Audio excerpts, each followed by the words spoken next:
Assalamualaikum warahmatullahi wabarakatuh. Ketemu lagi dengan saya Arif Siono di podcast Polibara.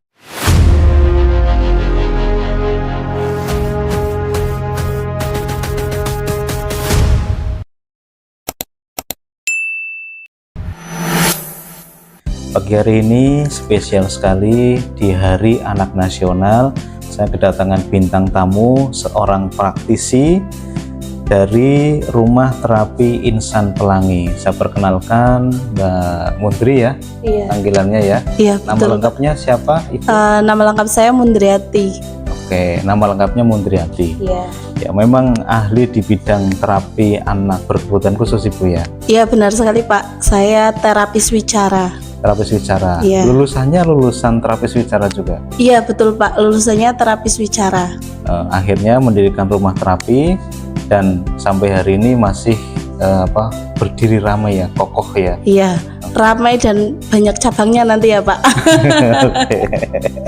Lalu yang kedua ini adalah wali murid daripada Ibu Mundri, namanya Mbak Novita ya. Ya betul, saya Ibu Novita dari klien dari Rumah Terapi Pelangi Insan dari Bu Mundri. Oke. Iya. Oke, kita sudah janjian ya sama Bu Mundri ya, Ya, sampai betul datang sekali. sini gitu ya. Iya. Ya, kelihatan kompak sekali ya antara pemilik rumah terapi dengan klien gitu. Alhamdulillah kita kompak selalu ini. Oke, terima kasih hari ini sudah datang ke acara kita, di acara podcast kita. Mudah-mudahan di hari anak atau hari spesial anak ini nanti kita bisa berbagi ya, terutama untuk anak-anak, khususnya ibu ya. Kalau kebutuhan khusus berarti anak plus ibu ya pendidikannya gitu ya. Ibu-ibu yang punya anak berkelebihan khusus. Ya, bahasanya kelebihan ya, bukan kekurangan khusus ya. Iya, spesial ya Pak, spesial. Ya, ada nggak kenapa kelebihan kayak gitu? Yang pastinya anak-anak dengan kebutuhan khusus pasti mereka juga memiliki potensi ya, yang harusnya digali, harusnya dicari. Nanti dia bakat dan potensinya ke arah mana. Oke, berarti sesuatu yang tidak dimiliki oleh anak biasa Betul bisa sekali. saja dimiliki oleh anak berkebutuhan khusus atau berkelebihan khusus ini berarti. Betul sekali Pak. Karena saya pernah mengikuti acara pentas seni gitu ya, tentang seni itu ada anak autism, dia punya bakat melukis yang sangat luar biasa dan harga lukisannya itu ditawarnya juga sangat worth it. Berarti kan dia Harga lukisan dari anak yang memiliki ABK. kebutuhan khusus. Iya benar sekali Pak. Betul.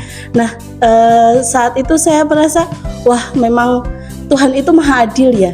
Mereka menciptakan sesuatu, manusia itu pasti dengan kelebihannya masing-masing. Nah, Betul. saya pernah menemui itu anak dengan kondisi autisme yang memiliki bakat dan potensi yang sangat luar biasa. Terus Oke.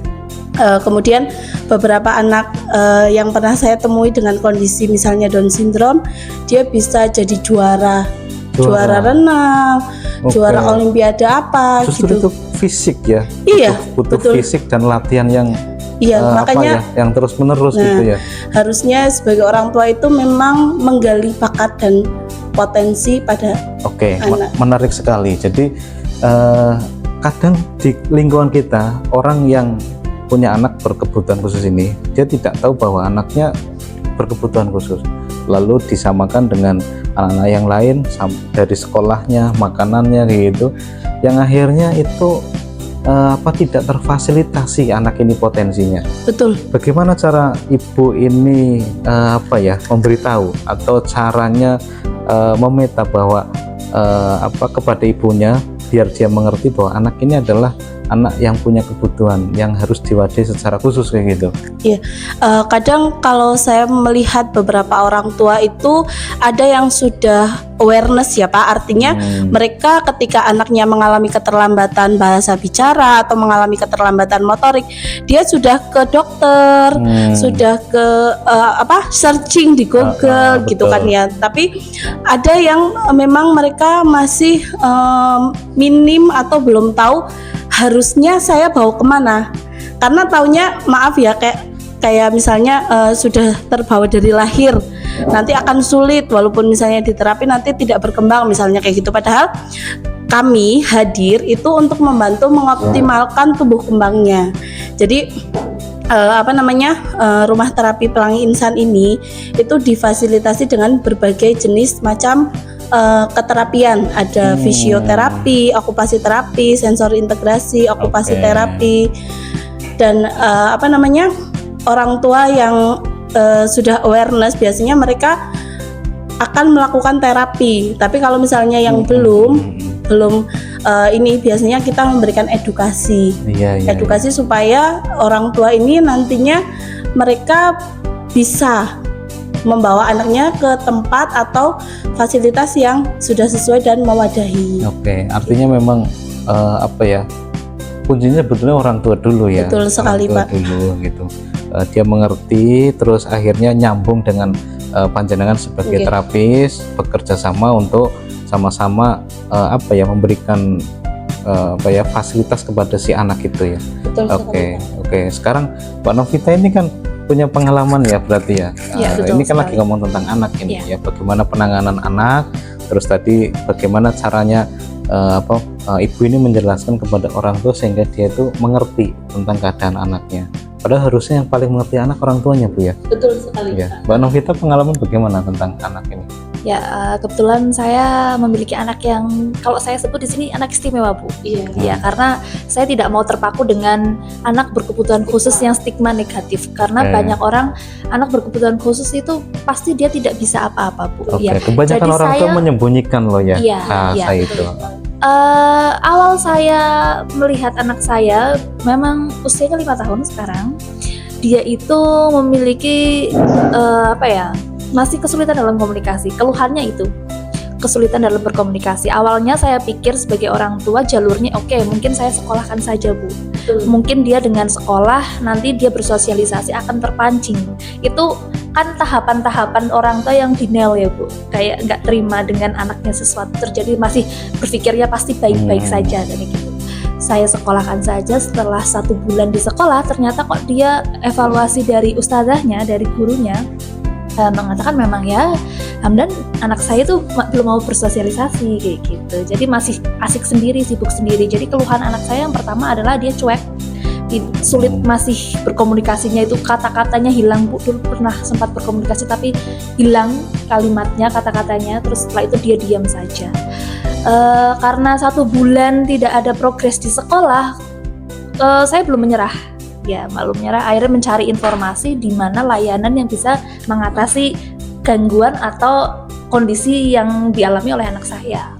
Banyak informasi, terus mendapatlah informasi di awalnya mengerti nggak bahwa anak ini fokus ke satu hal, akhirnya terkendala belum mungkin kalau fokus satu hal itu belum tahu. Cuma kan kita sebagai orang tua baru bisa memahami kondisi anak loh. Anak saya kok dipanggil cuek saja, terus dia kalau lagi main sesuatu tuh nggak tertarik dengan teman-teman yang lain, dia hanya sibuk dengan mainannya dia saja kayak gitu. Terus untuk bahasa komunikasinya kok berkurang, bahkan cenderung diam, itu seperti itu.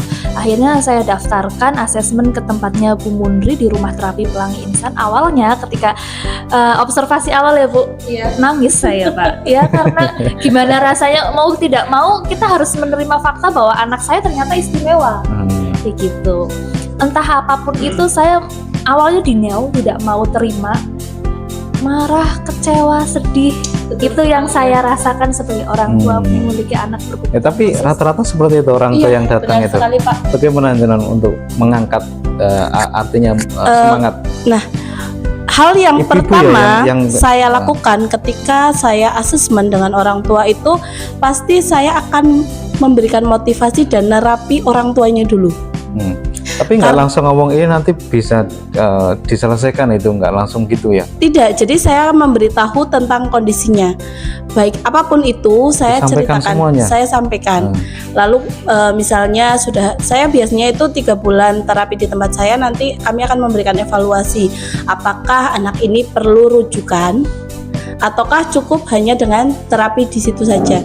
Kalau misalnya anak ini butuh rujukan, pasti saya akan merujuk ke misalnya dokter spesialis atau ke rumah sakit. Tapi kalau misalnya dinilai sepertinya ini cukup diterapi saja, diberikan stimulasi, kondisinya akan membaik, biasanya saya tidak merujuk. Nah, hal yang pertama saya lakukan ketika saya ketemu sama orang tua adalah saya memberikan edukasi tentang kondisinya si anak.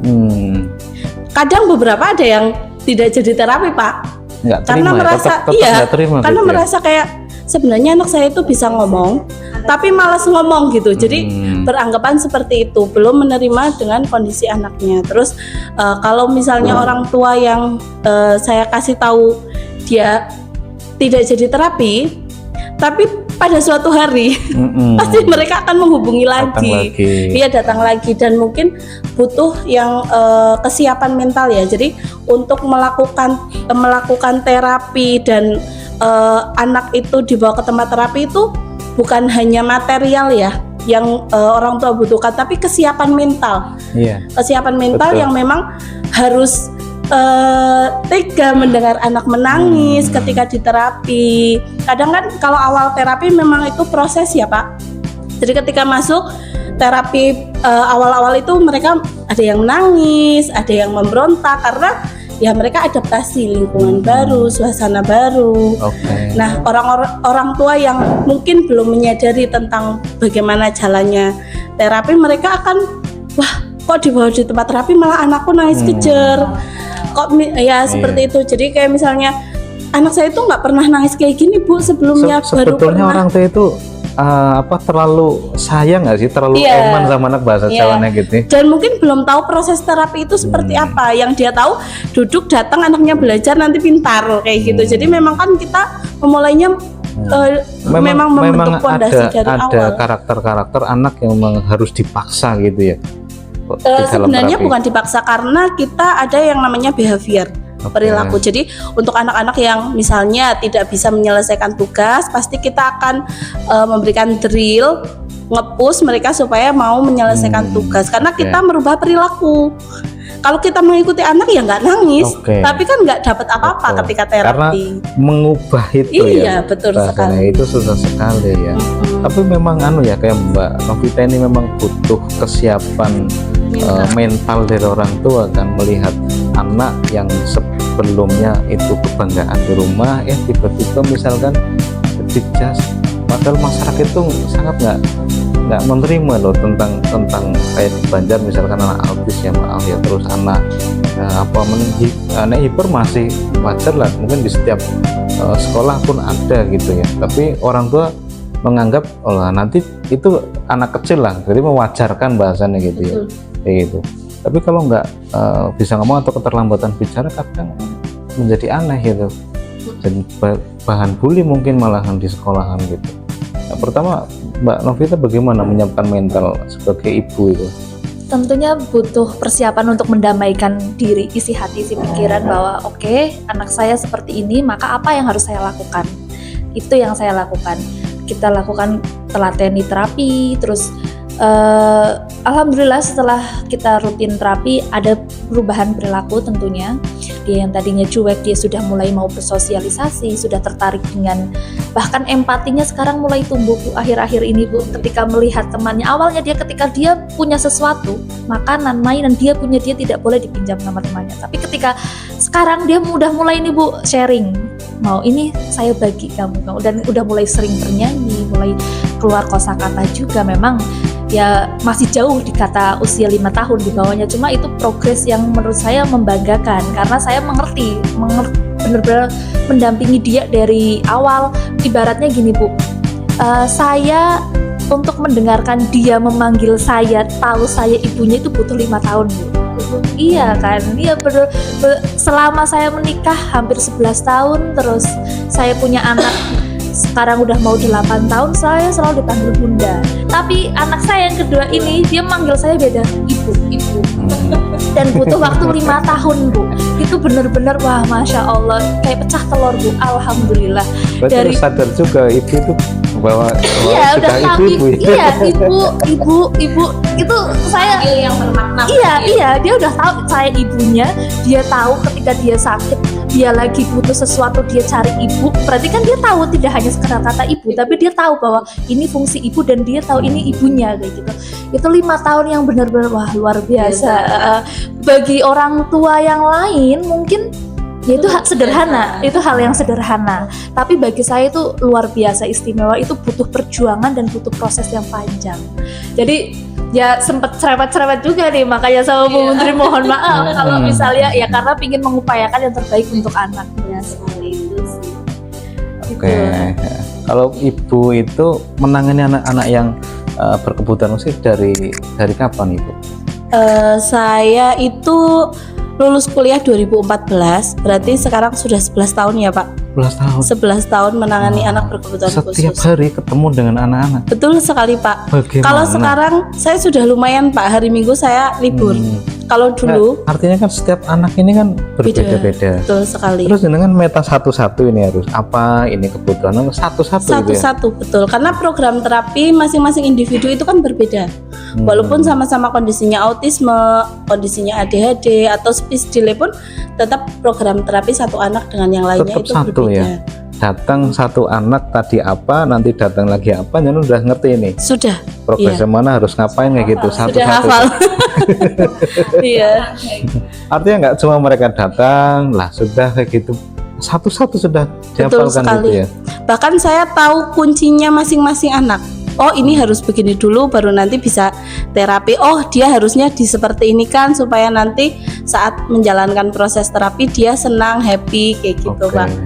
Dari sekian lama itu sebetulnya mungkin ya artinya nggak cuma motivasi tentang ekonomi. Betul. Ya, dan punya motivasi lain nggak melihat kondisi sekarang yang di sekitar kita makin banyak anak-anak yang punya kebutuhan dan perlu wadah itu.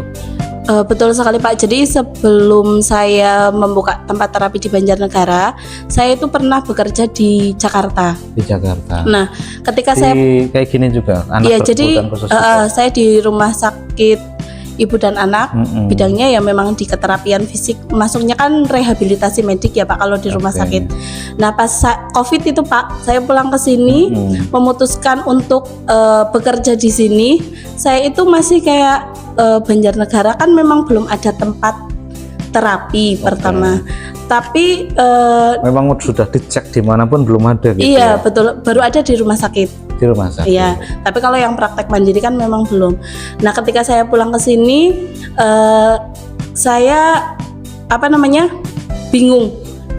Saya itu terapis, tapi siapa yang mau terapi dengan saya? Karena kan saya lama di Jakarta gitu ya Pak. Nah, begitu saya kalau di sana udah punya tempat yang memang tinggal betul, datang Pak. saja ya. Iya.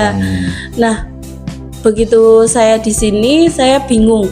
Ini nanti pasiennya itu dari mana? Karena saya terapis. Tapi saya kan lama di Jakarta, lama di sekolah juga kan Pak kuliah. Banjarnegara ya. Iya. Nah, pas sebulan 2 bulan saya buka terapi, itu Pak, saya tidak menyangka pasiennya itu luar biasa banyaknya. Jadi kalau bisa dibilang saat itu tuh banyak sekali anak-anak yang mengalami keterlambatan bahasa dan bicara. Jadi satu hari itu saya bisa 11 anak Pak. Oke, bisa dikatakan terlambat ini ukurannya tahun atau bagaimana itu? Oh, misalkan jadi, terlambat bicara ya, misalkan gitu. Jadi anak-anak yang mengalami terlambat bicara itu biasanya sudah bisa dideteksi dari usia 18 bulan. 18 bulan. Betul. Jadi bagaimana? Biar ibu-ibu tuh di rumah juga tahu gitu. Jadi usia 12 sampai 18 bulan itu minimal anak itu sudah bisa mengucapkan secara verbal itu 3 kata yang bermakna. Apa itu? Misalnya mam, dada, mama, dah, mama. Misalnya kayak gitu. Itu 3 kata. 12 bulan sampai dengan 18 bulan. 18 bulan. Itu minimal 3. Paling mudah untuk deteksi. Betul. Itu berarti ya. Iya. Oke. Dan kalau ini kan namanya ekspresifnya ya. Ekspresifnya dia 3 kata yang diucapkan secara bermakna. Kalau untuk reseptifnya paling tidak dia ada perhatian. Jadi kayak misalnya kita bilang itu ada cicak, nah anak bisa menoleh tuh ke arah yang kita tunjuk. Ada yang namanya awareness. Kalau misalnya dipanggil namanya tidak itu menoleh. Itu 18 bulan. Betul sekali Pak. Oke, sudah bisa itu cicak langsung gitu Iya, berarti. iya betul sekali, tahu orang tuanya, Ini mana ibu, ini ayah iya, gitu misalkan. gitu. Nah kalau misalnya secara reseptif ekspresifnya kok masih belum, dipanggil tidak menoleh, atau bahkan misalnya Asik main sendiri ya. asik main sendiri, atau bahasanya masih jargon, bahasa bulan, tuh? jadi bicara tapi nggak jelas, Oh, iya, iya. gitu, bicara nggak jelas, ini anak cerewet tapi nggak ada kata-kata yang bermakna misalnya kayak gitu. Nah itu sudah bisa dikatakan speech delay atau terlambat bicara. Terlambat bicara ya. Jadi ukurannya dari umur, terus diketahui tadi 3 kata dalam usia 12 bulan sampai 18 itu akan keluar ya. Iya. Ya, setelah 18 bulan dia ngerti ya. Oh, itu cicak, itu ayah, itu ibu kayak gitu ya. Dan minimal paham anggota tubuh. Oke. Saya pegang kepala mana, mata mana, dia bisa nunjuk kayak gitu. Oke. Itu artinya dia berkembang dan tumbuh normal seperti teorinya ya kayak gitu. Betul ya. sekali Pak. Kalau kurang dari itu berarti tandanya harus Screening ya, screening dulu, jadi nanti masuk kategorinya apa, karena kan kalau tapi semuanya sebentar untuk penanganan itu memang disamakan tujuannya atau artinya anak ini dimaksimalkan agar menjadi anak yang bertumbuh normal kayak gitu, dikembalikan atau bagaimana? Jadi kita ada yang namanya program terapi. Jadi setelah anak asesmen atau kita observasi, kemudian kita membuat program terapi. Nah, program terapi ini kita sesuaikan dengan kondisi umur kemampuannya dia. Jadi bukan usia kronologis. Kalau misalnya kayak Hamdan, ini usia kronologisnya 5 tahun, tapi usia kemampuan bahasa dan bicaranya misalnya setara dengan usia 3 tahun, karena maka datangnya berbeda-beda umurnya. betul, ya. Betul. Nah, nanti kita membuat programnya sesuai dengan kondisinya dia. Betul. Jadi untuk anak 3 tahun harusnya bisa apa sih? Nah, kita buat programnya sesuai dengan kondisinya si anak. Iya, karena keterbatasan orang tua mengetahui, akhirnya dibiarkan kayak gitu. Betul sekali. Kadang juga karena kesibukan orang tua lupa memperhatikan itu, yang akhirnya datangnya tuh umurnya bervariasi ya. Betul sekali Pak. Rumah terapi panjenengan memetanya dengan dengan kemampuan itu berarti ya. Kemampuan itu akhirnya dikembalikan ya. Harusnya dia di dalam tadi misalkan usia kronologisnya usianya 5 itu tahun. ya, betul. Usia bahasa dan bicaranya 3 tahun. Berarti Jadi terapi itu mengembalikan, dan berarti tidak selamanya terapi juga ya, ada masa selesainya ya. Iya betul sekali Pak. Kalau untuk anak kasusnya speech delay kan hanya terlambat bicara saja. Jadi kalau misalnya dia sudah sesuai dengan tahapan usianya ya sudah bisa dikatakan lulus. Oke, artinya udah biasa saja gitu ya. Sudah sesuai tahapannya. Jadi usia 5 tahun harusnya dia sudah bisa bercerita panjang, mengenal warna dan lain-lain. Nah, kita rasa itu sudah cukup. Nanti kita naikkan programnya ke akademik. Oke. Coba Mbak Novita, kapan sih panjenengan tahu kalau anaknya itu punya kebutuhan khusus itu? Berarti di usia kalau sudah merasa resah setelah 2 tahun ya. Ini kan tadi sampai di sekolah itu 2 ya. tahun, terus masuk ke sekolah 3 tahun, terus akhirnya karena tidak ada perubahan, berarti progres saya masukkan ke tempatnya Bu Mundri itu mau 4 tahun. 4 tahun malah ya. Sekitar mau 4 tahun. Berarti setelah 4 tahun itu memang tahu ya akhirnya kondisi anak, terus akhirnya tahu apa yang harus dilakukan begini. Selain dari Bu Mundri, memang waktu itu anak saya tidak ada rujukan ya Bu, cuma kami meminta rujukan, akhirnya oleh Bu Mundri dirujuk di rumah sakit di Jogja, ketemu dokter yang luar biasa, alhamdulillah kita tahu kondisinya seperti apa dan kita lebih tahu penanganannya harus seperti apa kayak gitu sih.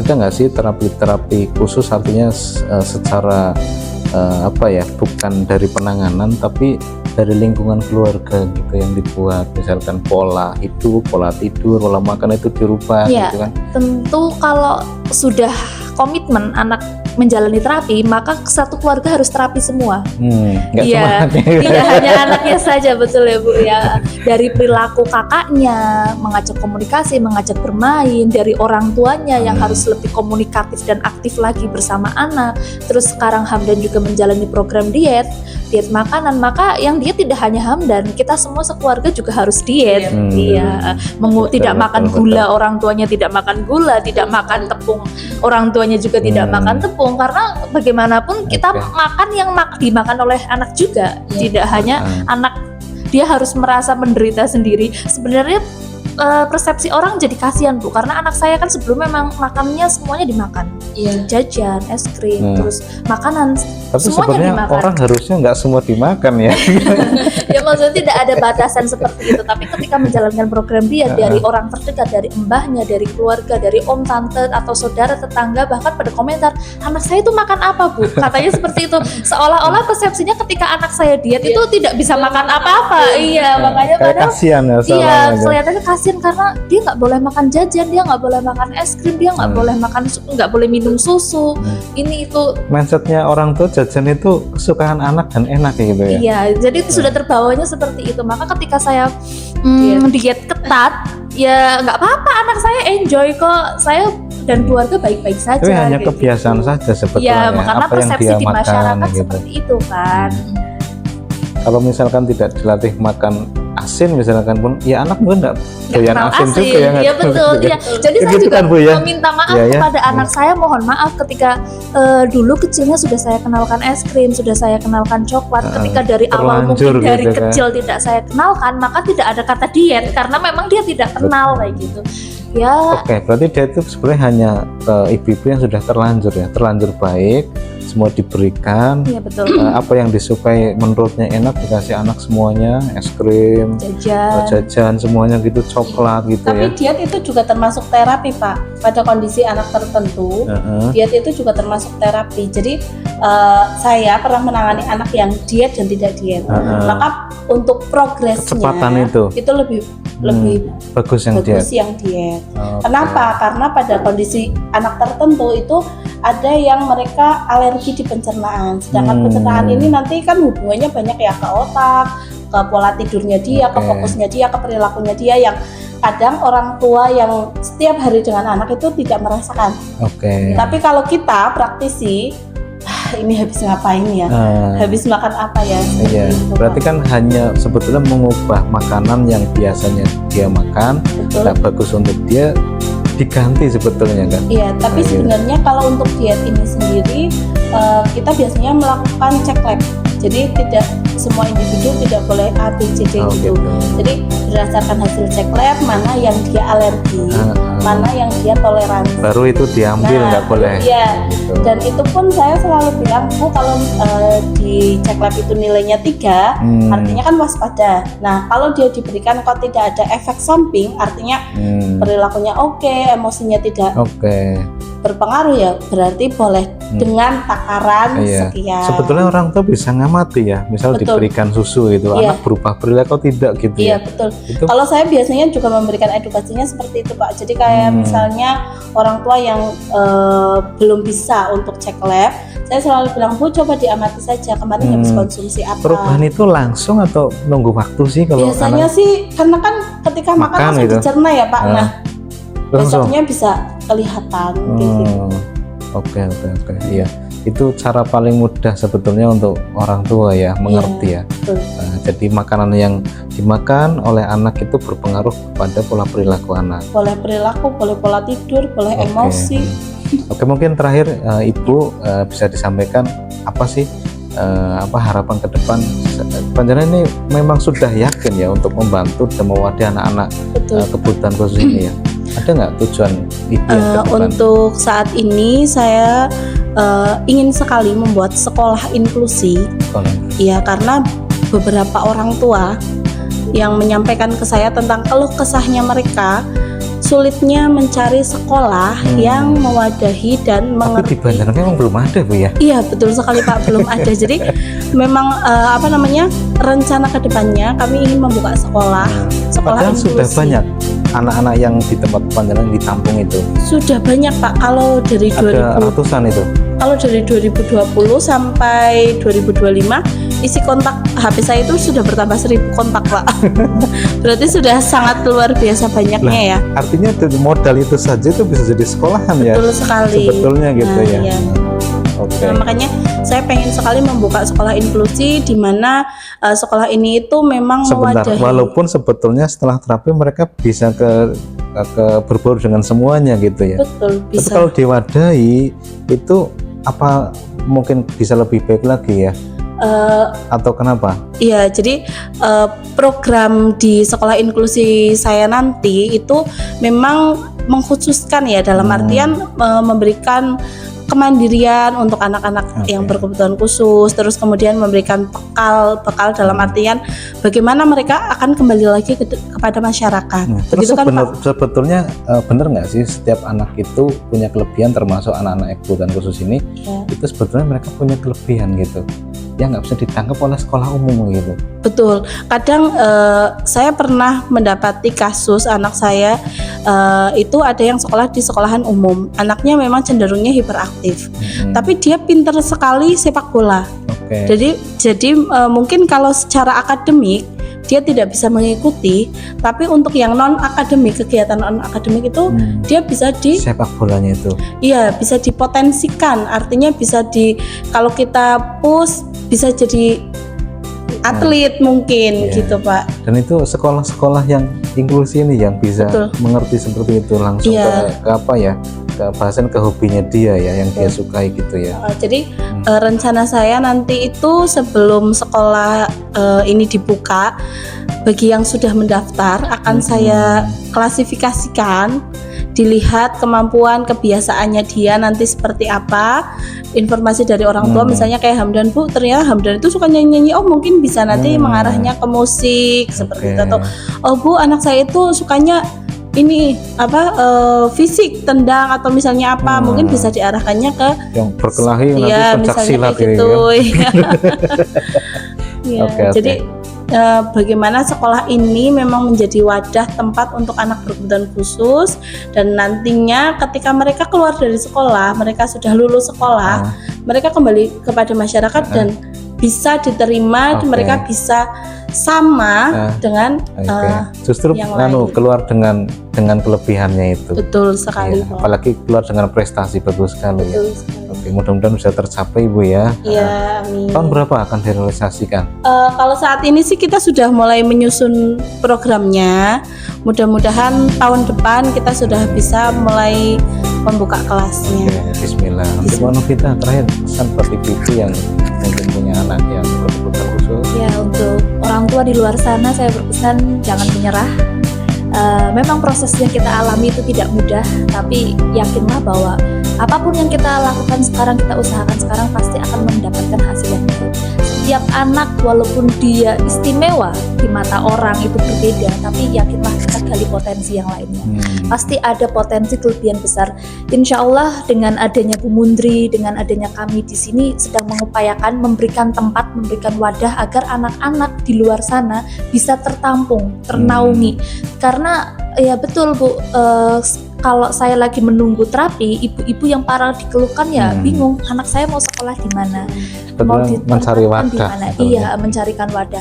Beberapa sekolah yang digadang-gadang bisa menerima anak berkebutuhan khusus, nyatanya ya karena satu mungkin belum ada tenaga pendidik yang memiliki sesuai bidangnya, terus maka ya anak-anak rata-rata dirinya mengeluh. Akhirnya orang tua kita juga bingung lah, terus taruh di mana anak saya mau sekolah. Bahkan anak berkebutuhan khusus itu layak dan pantas memang harus mendapatkan pendidikan yang setara, dan kita mencari itu semua. Kalau bisa berdiri sekolah inklusi di Banjarnegara, kita tampung, kita naungi dengan bakat-bakat yang berbeda, maka keluar menjadi anak-anak yang berprestasi. Harapan kedepannya ya anak berkebutuhan khusus itu bukan orang yang aneh lagi, tapi memang setara dan sama, bukan tidak ada pandangan miring lagi, tidak Tapi ada kalau pandangan inklusi kan negatif memang lagi. berbaur sebetulnya ya. Iya betul. Kalau inklusi memang ya ada anak reguler dan anak berkebutuhan khusus. Tujuannya itu untuk menanamkan toleransi sejak dini. Jadi tidak ada kasus bully lagi, tidak ada kasus orang tua merasa wah anak saya dinakalin tuh sama si anak ini kayak gitu, karena di inklusi itu harapannya bisa berbaur dan berteman bersama. Oke, terima kasih Ibu dan Mbaknya sudah berbagi dengan kita di hari yang spesial ini, Hari Anak, dan ini Hari Anak Nasional ya.